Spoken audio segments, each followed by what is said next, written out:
अकम्पन का वध। रावण अकम्पन को अदम्य समझता था, इसलिए उसकी मृत्यु से रावण को भारी आघात पहुंचा। वह गहन शोक में डूब गया। रात्रि को वह शांति से विश्राम भी न कर सका। दूसरे दिन उसने मंत्रियों को बुलाकर कहा, वानरों की सेना हमारी कल्पना से भी अधिक शक्तिशाली और पराक्रमी सिद्ध हुई है। पिछले 4 दिनों में हमारी बहुत सी सेना मारी जा चुकी है। सैनिकों का मनोबल टूटने लगा है। नागरिकों को शत्रु के घेरे के कारण बाहर से उपलब्ध होने वाली खाद्य सामग्री प्राप्त नहीं हो रही है। वे अत्यंत दुखी हो रहे हैं। 4 दिन के युद्ध को देखकर मैं इस निष्कर्ष पर पहुंचा हूं कि शत्रु पर विजय प्राप्त करना साधारण राक्षसों के लिए संभव नहीं है। इसलिए हे वीर प्रहस्त, मुझे ऐसा प्रतीत होता है कि शत्रु को परास्त करने के लिए कुंभकर्ण को, मेघनाद को, तुम्हें अथवा मुझे ही आगे आना पड़ेगा। अतः आज युद्ध का नेतृत्व तुम करो। तुम युद्ध कला विशारद हो। ये वानर चंचल और वीर तो हैं, परंतु प्रशिक्षित नहीं हैं। तुम युद्ध नीति से उन पर विजय प्राप्त कर सकते हो। इसलिए हे वीर, तुम शीघ्र जाकर रामलक्ष्मण सहित समस्त शत्रुओं का संहार कर मुझे निश्चिंत करो। अपने ऊपर इस प्रकार का विश्वास व्यक्त करते देख प्रहस्त ने कहा, आज मैं अपने अतुल पराक्रम से शत्रु सेना का विनाश करके आपको निश्चिंत कर दूंगा।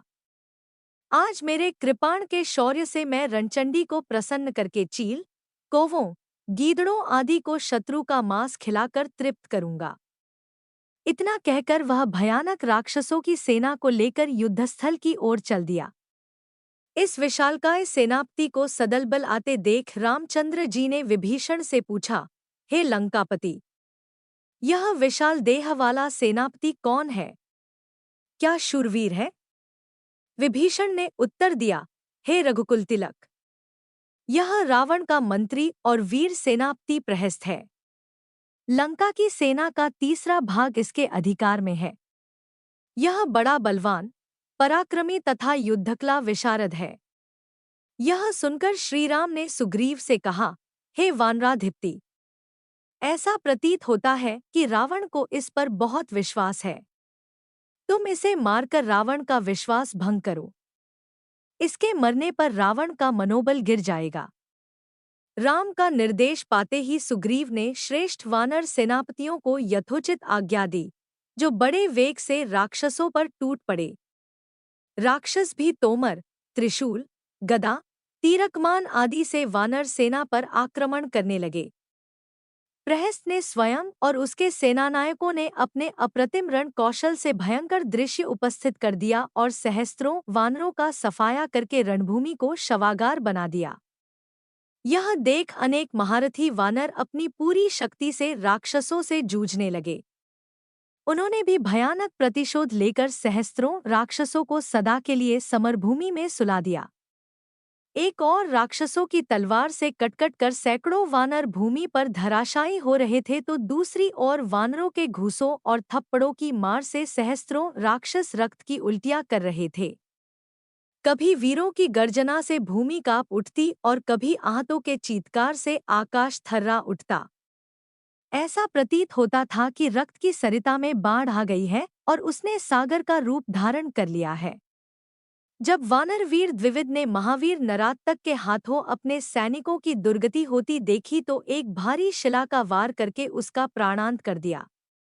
द्विविद के इस शौर्य से उत्साहित होकर दुर्मुख ने प्रहस्त के प्रमुख सेनापति समुन्नत को मार गिराया। उधर जाम्बवंत ने एक भारी शिला से प्रहार करके महानाद का अंत कर दिया। फिर तारा नामक वानर ने अपने नाखूनों से कंभानु का पेट चीरकर उसे यमलोक भेज दिया। कुछ ही क्षणों में इन 4 सेनानायकों को मरते देख प्रहस्त ने क्रोध करके चारों दिशाओं में बाण छोड़ने आरंभ कर दिए। इस आकस्मिक आक्रमण से अत्यधिक क्रुद्ध होकर वानर सेना अपने प्राणों का मोह छोड़कर शत्रुओं पर पिल पड़ी। उधर सेनापति नील पर्वत का एक टीला उठाकर प्रहस्त को मारने के लिए दौड़ा।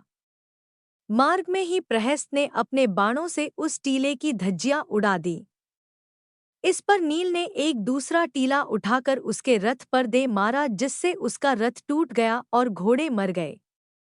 रथ के टूटते ही प्रहस्त हाथ में मूसल लेकर नील को मारने के लिए दौड़ा। नील भी कम न था। दोनों परस्पर भिड़ गए।